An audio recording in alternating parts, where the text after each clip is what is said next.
සෙරාවේ products තහනම් කළාද? බෙන්සොයිල් peroxide භාවිතා කරාම කැන්සර් හැදෙනවද? ඔයාලටත් මේ දවස්වල තියෙන්නේ මේ වගේ ප්‍රශ්න නම් වීඩියෝ එක ස්කිප් නොකර අන්තිම වෙනකම් බලන්න. මුලින්ම අපි බලමු සෙරාවේ ප්‍රොඩක්ස් තහනමකට ලක් කිරීමක් සිද්ධ කළා තියෙනවද කියලා. කෙටිම පිළිතුර නැහැ.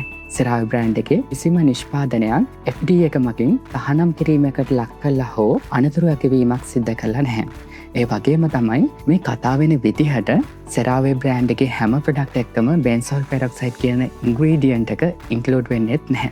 සෙරාවේ බ්‍රෑන්ඩ් එකේ බෙන්සොයිල් පෙරොක්සයිඩ් ඉන්ක්ලූඩ් වෙන ප්‍රධාන නිෂ්පාදන දෙකක් තියෙනවා. ඒ තමයි ඇක්ටිව් සඳහා ට්‍රීට්මන්ට් කරන බෙන්සොයිල් පෙරොක්සයිඩ් 4% සහ 10% ක්ලෙන්සර්ස් වර්ග දෙක. මේ ක්ලෙන්සර්ස් වර්ග දෙකම FDA එක මගින් කිසිම තහනමකට ලක් කිරීමක් කරලා හෝ අනතුරු ඇඟවීමක් මේ ප්‍රොඩක්ට්ස් දෙක සම්බන්ධව සිද්ධ කරලා නැහැ. එහෙමනම් අපි දැන් බලමු හැමෝම කතා වෙන බෙන්සොයිල් පෙරොක්සයිඩ් භාවිතා කරාට පස්සේ කැන්සර්ස් හැදෙන්න පුළුවන් කියන කතාවල සායනික පසුබිම. බෙන්සොයිල් පෙරොක්සයිඩ් කියලා කියන්නේ මේ වීඩියෝ එක ඔයා බලනකොටත් ලොව පුරා ඩර්මටොලොජිස්ට්ලා විසින් නිර්දේශ කරනු ලබන ස්ටෑන්ඩඩ් ඇක්නි ට්‍රීට්මන්ට් ඉන්ග්‍රීඩියන්ට් එකක්.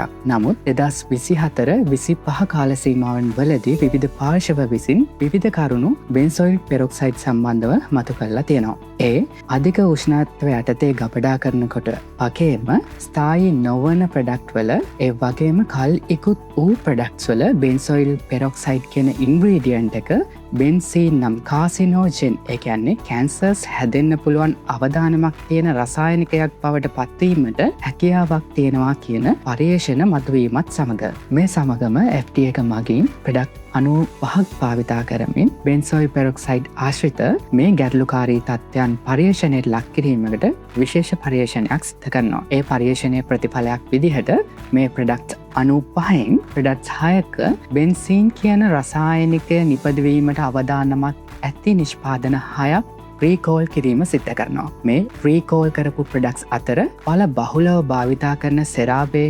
නියුට්‍රිජිනා, පැනොක්සිල් වගේ බෙන්සොයිල් පෙරොක්සයිඩ් ඉන්ක්ලූඩ් වෙලා තියෙන නිෂ්පාදන කිසිවක් තහනමකට ලක්වීමක් සිද්ධ වෙන්නේ නැහැ. ඒ වගේම මේ පර්යේෂණය අවසානයේදී කොතනකදීවත් බෙන්සොයිල් පෙරොක්සයිඩ් කියන ඉන්ග්‍රීඩියන්ට් එක භාවිතයෙන් කැන්සර්ස් හැදීම පිළිබඳ අවදානමක් තියෙනවා කියලා සායනිකව තහවුරු කිරීමක් සිද්ධ කරන්නෙත් නැහැ. ඒ වගේම කිසිදු තහනම් කිරීමක් හෝ අනතුරු ඇඟවීමක් මේ සම්බන්ධව සිද්ධ කළත් නැහැ. ඒ වගේම තමයි FDA එක මගින් මේ පර්යේෂණ වලින් පැහැදිලි කරලා තියෙන්නේ බෙන්සොයිල් පෙරොක්සයිඩ් කියන ඉන්ග්‍රීඩියන්ට් එක අධික උෂ්ණත්වය යටතේ ඒ කියන්නේ සෙල්සියස් 70ට වඩා රත් වූ වාහන ඇතුලේ ඩිරෙක්ට් සන් එක්ස්පෝස් වෙන විදිහට දීර්ඝකාලීනව ගබඩා කළාම ඒ වගේම කල්යුතු නිෂ්පාදනවල ඒ වගේම ස්ථායී නොවන නිෂ්පාදන තුල බෙන්සීන් කියන ඉන්ග්‍රීඩියන්ට් එක නිරායාසයෙන්ම හැදෙන්න පුළුවන් කියන කාරණාව. ඒ කියන්නේ බෙන්සොයිල් පෙරොක්සයිඩ් බිඳ වැටිලා කාසිනෝජන් ඉන්ග්‍රීඩියන්ට් එකක් වෙන බෙන්සීන් බවට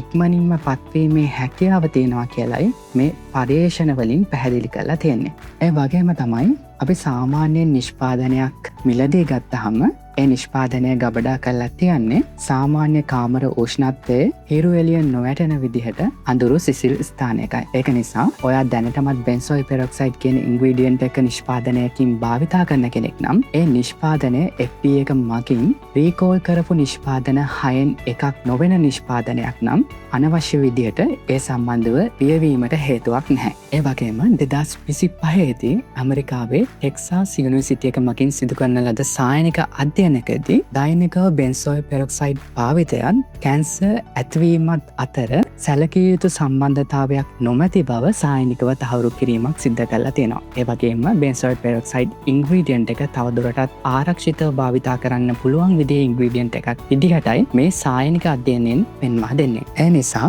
ඔයා පාවිච්චි කරන සෙරාවේ නිෂ්පාදන හෝ ඔයා දැනටමත් බෙන්සොයිල් පෙරොක්සයිඩ් ඉන්ග්‍රීඩියන්ට් එකක් විදිහට ඉන්ක්ලූඩ් වෙලා තියෙන නිෂ්පාදනයක් භාවිතා කරනවා නම් ඒ නිෂ්පාදනය FDA එකෙන් රීකෝල් කරපු ප්‍රොඩක්ට්ස් 6 අතර නැති නිෂ්පාදනයක් නම් ඒ භාවිතා කරන නිෂ්පාදනය පිළිබඳ අනවශ්‍ය බියක් ඇති කර ගැනීමට හේතුවක් නැහැ. මේ වගේ වටිනා තොරතුරු දැනගන්න, අප්ඩේටඩ් ප්‍රොඩක්ට් ඩීටේල්ස් සම්බන්ධව දැනගන්න, ඒ වගේම ප්‍රොඩක්ට් සම්බන්ධව වැඩිදුර විස්තර දැනගන්න ලිබර්ටි ස්ටෝර් අපිව ෆලෝ කරලා තියාගන්න.